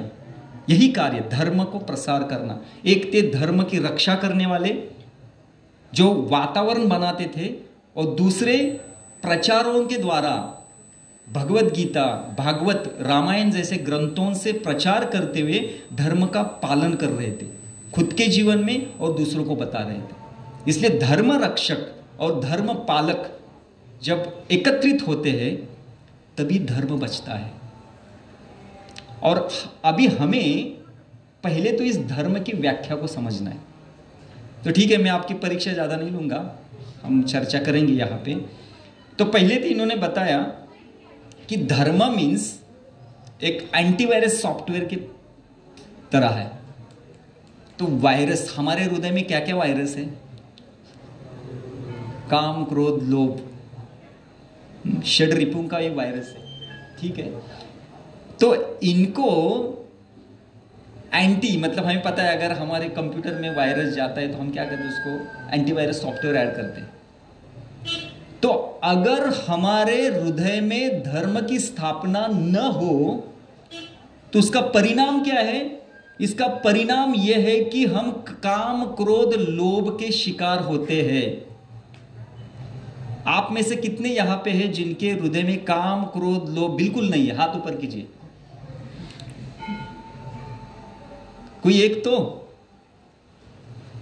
क्योंकि धर्म का सॉफ्टवेयर अंदर नहीं है। और हम क्या कहते हैं? ये धर्म तो अंधविश्वास है। अरे बाबा, ये एंटीवायरस सॉफ्टवेयर है। ये अगर हमारे हृदय में जब तक ये काम क्रोध आदि ये षड रिपुओं का जब राज्य चलेगा तो कैसे हम शांति से जीवन जी सकते हैं? ये काम इतना भयानक है कि लोगों को चैन से सोने नहीं देता है। इतना भयानक ये राक्षसों को लेके हम घूम रहे हैं।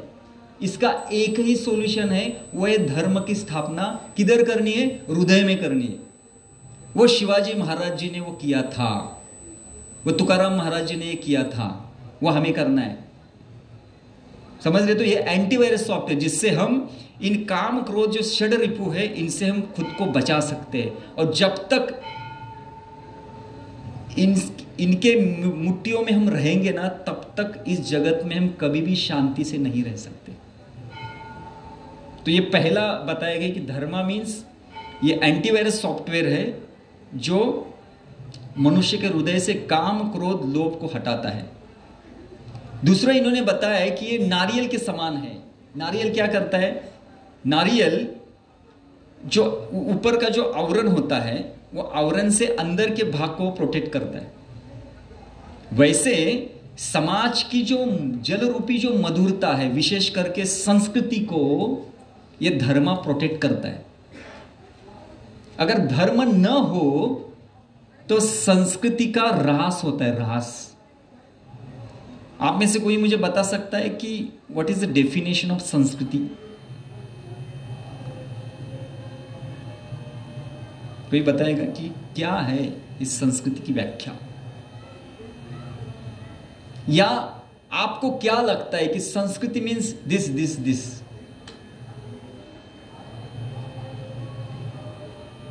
यस। संस्कार को जो हम हमारे जीवन में लाते हैं, संस्कार को जब हमारे जीवन में लाते हैं उसे संस्कार, उसको संस्कृति कहते हैं। संस्कार क्या है? संस्कार मतलब जो हमें एल्डर्स सिखाते हैं। क्या क्या सिखाते? मुझे वो एग्जैक्टली वो चाहिए। क्या सिखाते? बड़ों का सम्मान, बड़ों का सम्मान, पिता माता की सेवा, पिता माता की सेवा, भगवान के भगवान की सेवा। और कोई बोलेगा? बराबर है। और कोई बोलेगा? प्रामाणिकता है कि नहीं? संस्कार है। दूसरों का शोषण न करना, दूसरों को क्लेश न देना, यह संस्कार है। क्या जगत इससे भरा है? जगत इससे भरा है? जगत उल्टा भरा है। आज घर में शोषण होता है। घर में, घर घर की कहानी, घर में गड़बड़ है। लोग कहते हैं, हम जब भगवत गीता देते ना, वितरण करते, लोग बोलते हैं भगवत गीता के ऊपर जो फोटो है ना, फोटो कौन सा फोटो है? जहाँ पे रथ चला रहे, कृष्ण रथ चला रहे, अर्जुन सारथी है। बोले ये फोटो घर में नहीं होना चाहिए। क्यों नहीं होना चाहिए? अगर एक घर में फोटो होगा तो घर में महाभारत होगा। जैसे कि इनके घर में महाभारत होता ही नहीं है।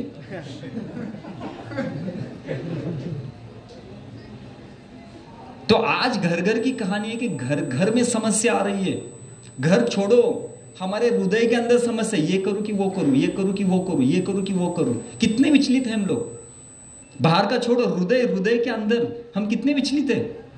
हमें समझ में नहीं आता कि क्या करना है क्या नहीं करना है। क्यों? क्योंकि सॉफ्टवेयर ही नहीं हमने लोड नहीं किया है। इसको लोड जब तक नहीं करेंगे तब तक हम शांति से जीवन नहीं जी सकते। करियर तो बहुत बड़ी चीज है। करियर में फ्रस्ट्रेशन है। मैंने एक न्यूज सुना था, एक क्लास 1 ऑफिसर ने आत्महत्या की। क्लास 1 ऑफिसर अगर आत्महत्या करते, क्लास 1 ऑफिसर मतलब जिसके नीचे हजारों लोग उनके अंडर अगर ट्रेनिंग लेते, ऐसे व्यक्ति को गवर्नमेंट ने सिलेक्ट किया, वो व्यक्ति आत्महत्या करता है। सोचो हमारे देश का दुर्भाग्य क्या है। तो हम सिलेक्शन में क्या देखते हैं? हम सिलेक्शन में बुद्धि देखते हैं, उसका कैरेक्टर नहीं देखते। उसके कारण क्या होता है? उसके जीवन में कुछ भी हो तो वो फैन देखता है, किधर है फैन। या नशा का सहारा लेगा, या वेश्यागमन करेगा, दूसरों को क्लेश देगा, दूसरों को मारेगा, दूसरों के ऊपर क्रोध करेगा। कितना भय, ये पूरे संस्कृति का ह्रास होने का लक्ष्य नहीं है, बाकी कुछ नहीं है। इसलिए धर्म को समझना ये सिर्फ हमारा ये उत्तरदायित्व नहीं है, ये पूरे जगत को अगर शांति चाहिए तो पूरे हर एक व्यक्ति को, अगर वो कौन से भी रिलीजन का हो, उसको उस संस्कृति को जानना बहुत जरूरी है।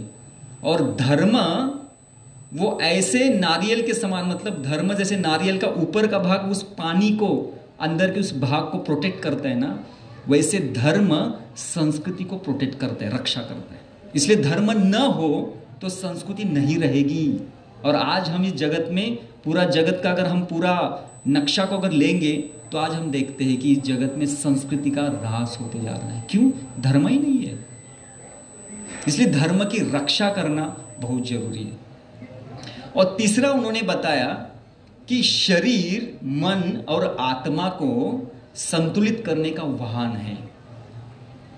मुझे बताइए ऐसी कौन सी यूनिवर्सिटी है जिस यूनिवर्सिटी में शरीर, मन और आत्मा को संतुलित करने का इलाज दिया जाता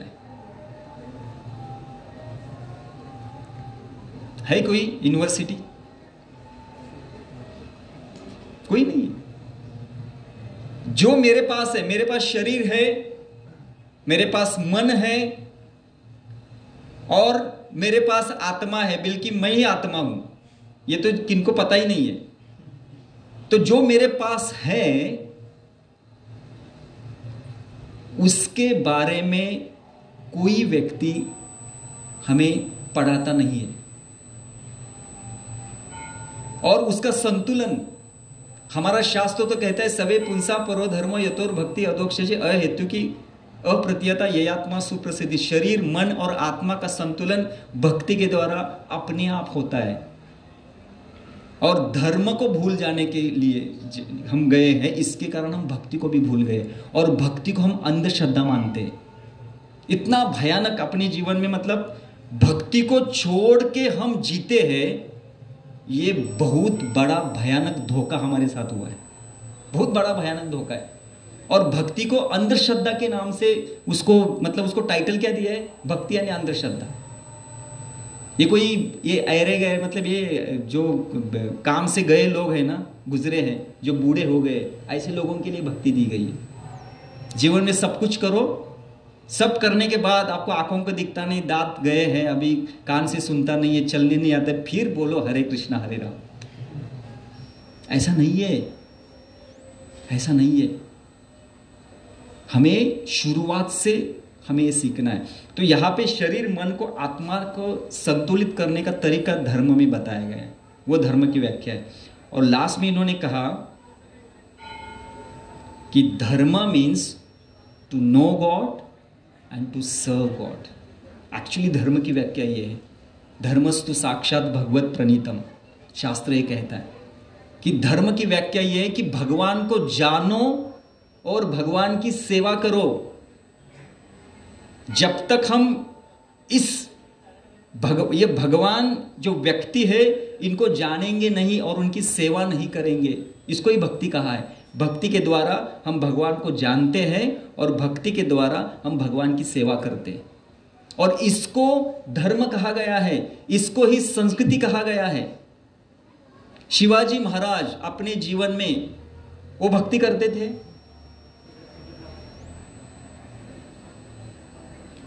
हाँ कि नहीं? हाँ। तो इतना क्यों आप ये हो रहे, डर गए? प्रहलाद महाराज, ध्रुव महाराज, अमरीश महाराज, परीक्षित महाराज, लाखों हजारों सालों की उनकी हिस्ट्री आई है। और वो क्यों, वो इतिहास के पन्नों में अभी तक क्यों है? क्योंकि उन्होंने सही में धर्म को जाना था। और धर्म क्या है? उसको भक्ति कहा गया है। लेकिन भक्ति को ही लोग ऐसे गलत तरीके से अगर समझेंगे तो कौन इसके ऊपर आएगा? और शिवाजी महाराज वो वैष्णव थे, वैष्णव। वैष्णव यानी विष्णु के भक्त थे। इसका लक्षण क्या है? कौन कैसे हो सकते? उन्होंने अगर दुर्गा की पूजा की थी तो वैष्णव कैसे हो सकते? कोई बताएगा? अरे जो व्यक्ति रामायण महाभारतों से अगर वो प्रेरणा ले रहा है तो वो कैसे दुर्गा के भक्त हो सकते? लेकिन दुर्गा की पूजा उन्होंने क्यों की थी? क्योंकि संहार शक्ति चाहिए आपको। अगर युद्ध करना है तो उसके जो अधिष्ठाता देव है दुर्गा देवी, तो इसलिए उनको पूजा की थी। उन्होंने उनको ऐसा कहा जाता है उन्होंने तलवार दी थी उनको, लेकिन वो हृदय से वैष्णव थे। तो एक वैष्णव की शक्ति, भक्ति की शक्ति उन्होंने बता रहे थे। उनके जीवन में उन्होंने भक्ति की थी, वो नामस्मरण करते थे, वो भगवान का नाम लेते थे, उन्होंने धर्म का पालन किया था, धर्म की रक्षा की थी, उनके जीवन में संस्कृति थी। इसलिए उन्होंने जब परस्त्री को देखा था तो उन्होंने कहा था कि ये मेरी माता के समान है। वो धर्म का जो एंटीवायरस था ना अंदर, उनके कारण वो बोल रहे थे, वो ऐसे नहीं बोले थे। इसलिए हमें समझना है कि उस धर्म के एंटीवायरस को अपने हृदय में जब तक हम स्थापित न करें तब तक हम भी इस जीवन में अपने करियर को हम नहीं कर सकते। शिवाजी महाराज का करियर अपने करियर से बहुत बड़ा है। हमारा करियर क्या है? हमें इंजीनियर या डॉक्टर बनना है और कंपनी में कहा तो जॉब करना है, एक छोटा सा खुद का करियर है।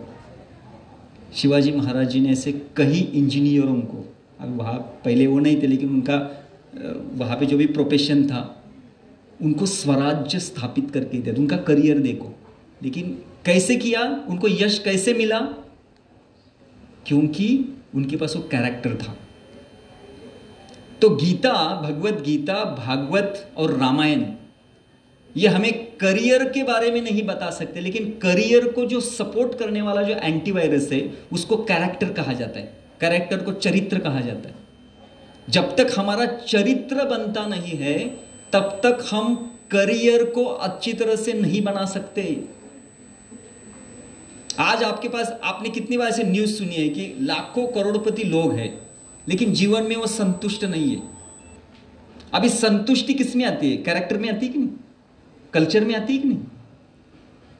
हम बोलेंगे अरे जिसके पास धन हो, हम सोचते कि अरे मुझे अगर एक बार कॉलेज होने के बाद एक नौकरी मिलेगी तो मैं पूर्ण रूप से संतुष्ट होऊंगा। लेकिन कितने न्यूज़ ऐसे हैं कि नौकरी तो छोड़ो लेकिन करोड़पति लोग हैं वो संतुष्ट नहीं है। क्यों संतुष्ट नहीं है? क्योंकि उनके पास कल्चर नहीं है, उनके पास वो कैरेक्टर नहीं। कैरेक्टर का एक भाग है जिसको संतुष्टि कहा गया है। जिसको उतना मिला है उसी में संतुष्ट रहो, ये कल्चर से एक भाग है, धर्म का एक भाग है। ये कब होता है? जब भगवान को हम जानते हैं, जब हम भगवान की सेवा करते हैं, जब भक्ति को अपने जीवन में स्वीकार करते, तभी होता है वो। इसलिए यहाँ पे धर्म की जो मुख्य व्याख्या है यह है भगवान को जानना और उनकी सेवा करना। और ये अगर हम करेंगे तो निश्चित रूप से उस धर्म को हमने समझा है। और ये शिवाजी महाराज जी ने अपने जीवन में किया था। ठीक है, तो आप बोलेंगे कि ठीक है प्रभु जी, हम तो करेंगे, धर्म को समझेंगे, लेकिन हम तो यहाँ पे आए हैं करियर के लिए। ये तो ठीक है ना? क्या ऐसा है अभी घर में फ़ोन करके बोलेंगे कि अभी हम धर्म को जाने हैं, अभी हम धर्म के लिए पूर्ण रूप से यहाँ ही रहेंगे, करियर बाय बाय। अभी फ़ोन लगाए घर में और बता दीजिए आपकी रहने का बंदोबस्त हम यहाँ कर देंगे। ऐसा तो नहीं है। क्या है? आप में से कोई है यहाँ पे बोलेगा प्रभु जी आज से इधर बाहर बात ऐसा कोई नहीं है और होना भी नहीं चाहिए।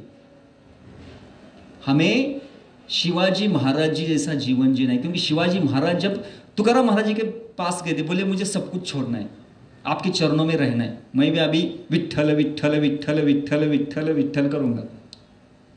तुकाराम महाराज जी क्या बोले? ना, आप एक राजा हो, आप एक राजा हो। राजा समाज में रहेगा, वो मंदिर में नहीं रहेगा, वो समाज में रहेगा। समाज में रहते हुए लोगों को सिखाएगा कि समाज में रहते हुए भक्ति कैसे करनी है। इसलिए आप में से कोई बोलेगा ना मुझे इधर रहना है, हम नॉट अलाउड करेंगे, नहीं आपको बाहर ही रहना है और शिवाजी महाराज जी जैसा जीवन जीना है। कर सकते आप? कर सकते कि नहीं कर सकते? आवाज ही नहीं आ रही। हमें सीखना है वो क्या है वो। तो इसलिए वो ठीक है, भक्ति तो हम करेंगे, धर्म तो जाए, लेकिन करियर के बारे में मतलब हम तो करियर के लिए आए हैं। और माता पिता अगर हम बोलेंगे करियर नहीं करना तो माता पिता तो राजी नहीं होंगे। माता पिता पहले इस्कॉन के नाम के ऊपर केस डालेंगे बोलेंगे इस्कॉन वाले ने क्या क्या ब्रेन वॉश कर दिया। हा?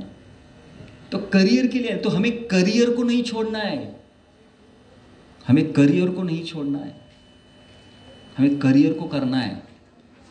तो करियर को कैसे करना है ये हमें अभी सीखना है। तो अभी देखो इस स्लाइड में आपको सब कुछ समझ में आएगा। यहां पे यशस्वी जीवन की व्याख्या बताई गई है। यशस्वी जीवन की व्याख्या क्या है, या एक सूत्र दिया गया है। क्या सूत्र है? Career plus character is equal to successful life. तो करियर करना है तो शक्ति चाहिए, शक्ति यानी रजोगुण। अभी आपको पता है कि नहीं पता है मुझे ये नहीं कि, लेकिन ये पूरा जो जगत चलता है नहीं गुणों के अंदर चलता है। 3 गुण है, कौन कौन से? हाँ, तो ये 3 गुणों के अंदर ये सब कुछ चलता है। दैवीएशा गुणमयी मम माया दुरत्तया, भगवान कहते हैं त्रिगुणमयी माया। ये पूरा जगत ये 3 गुणों के अंदर चलता है। मुझे अगर शक्ति चाहिए तो मेरे पास रजोगुण चाहिए, और अगर मुझे कैरेक्टर चाहिए, जो चरित्र, जो धर्म, जो सही रूप से वो गुणों को अपने जीवन में प्रदान करता है, ऐसा कैरेक्टर, चरित्र, तो मेरे पास सत्वगुण भी चाहिए। तो अगर जब मैं बोलता हूं कि मुझे करियर करना है रजोगुण, तो रजोगुण में शक्ति के बिना हमारा करियर नहीं होगा, हमें शक्ति लगानी पड़ेगी। लेकिन सिर्फ शक्ति लगाएंगे और हमारे पास चरित्र न हो तो वो शक्ति कुछ काम की नहीं है। ऐसे लाखों, पूरा जगत शक्ति लगा रहा है, लेकिन कितने लोग संतुष्ट हैं? चरित्र हमें सिखाता है संतुष्टि हमें कैसे प्राप्त करनी है। वो कैरेक्टर हमें सिखाता है कि हमें कैसे किसी भी हालत में हमें खुश रहना है। लेकिन आज लोग ऐसे नहीं है। ये दिल मांगे मोर, मेरी मर्जी, माई वे इज हाई वे, तो लोगों के ऐसे स्लोगन है। और आगे जाते क्या करते हैं? आगे जाके इतने दुखों का सामना करना पड़ता है, वो भूल जाते हैं कि हमने कभी कहा था मेरी मर्जी। अभी वो रो रहे। तो इसलिए ये बहुत महत्वपूर्ण है कि हमारे जीवन में 2 प्रकार के हमें करियर भी करना है और कैरेक्टर भी प्राप्त करना है। क्योंकि बिना कैरेक्टर अगर करियर के पीछे जाएंगे तो हम कभी भी संतुष्ट नहीं हो सकते। आपके पास कितना भी बड़ा पद हो, आप इस जगत के प्राइम मिनिस्टर भी बनेंगे, नरेंद्र मोदी जी, उनके पास करियर है, कैरेक्टर है क्या? है, कैरेक्टर है, इसलिए वो है। वो एक प्रकार के राजर्षि, इसलिए उन्होंने कहा था कि भगवत गीता के जैसा भेंट दूसरा कुछ है ही नहीं। इसलिए जहां भी जाते थे ना अलग अलग देशों में, वो क्या देते थे? भगवत गीता को देते थे। वो राजर्षि थे इसलिए देते थे। तो देखो उनको कोई चिंता नहीं है, संतुष्ट है वो। इसलिए हमारे पास शक्ति है, लेकिन शक्ति के साथ हमारे पास भक्ति भी होनी चाहिए। और जब तक वो शक्ति और भक्ति मिलेगी नहीं, तब तक हमारा जीवन कभी यशस्वी नहीं हो सकता। यश की व्याख्या यह है कि हम कितने संतुष्ट हैं, हमारे जीवन में हम सेटिस्फैक्शन कितना है, हम दुखों का सामना डट के करते हैं कि नहीं करते। ये यशस्वी जीवन की व्याख्या है कि दुख के आने के बाद दुख आएगा तो bye bye, U turn 180 degree नहीं, आगे जाके जाना है, उसको हमें मुकाबला करना है उसका। ये तभी हो सकता है, वो भक्ति की शक्ति है। ये चरित्र देता है, ये कैरेक्टर देता है। इसलिए बहुत महत्वपूर्ण है कि सक्सेसफुल जीवन तभी होगा जब हमारे पास करियर और कैरेक्टर हो। तो कैरेक्टर में क्या क्या आता है? कैरेक्टर में इतने सब कुछ आता है। प्रामाणिकता है, हृदय सॉफ्ट होना चाहिए, नेतृत्व होना चाहिए, ब्रेव, हैप्पी जीवन, थॉटफुल जीवन, इन्वेंटिव, क्रिएटिव, इंडिपेंडेंट, इंटेलिजेंट, बहुत से ऐसे अलग जो चरित्र से होते। तो भक्ति हमें वो चरित्र देती है। यशास्ति भक्ति भगवत किंचना सर्वे गुणेस्तत्र समासते सुरा। जो व्यक्ति भगवान की भक्ति करता है, सर्व गुणेस्तत्र समासते सुर। सूर्य ने दैवी गुण, दैवी गुण को ही कैरेक्टर कहा गया, संस्कृत में उसको दैवी गुण कहा जाता है। तो ये किसके पास है? जो भक्ति करता है उसके पास अपने आते। हराव अभक्तस्य, जो भक्ति न करे कुतो महत गुना, उसके पास वो चरित्र कहां से आएगा? नहीं आएगा। वो कहीं बाजार में मिलने वाली चीज नहीं है कि थोड़ा धन लेके जाओ मुझे प्रामाणिकता दे दो, किसी दुकान में आपको नहीं मिलेगी।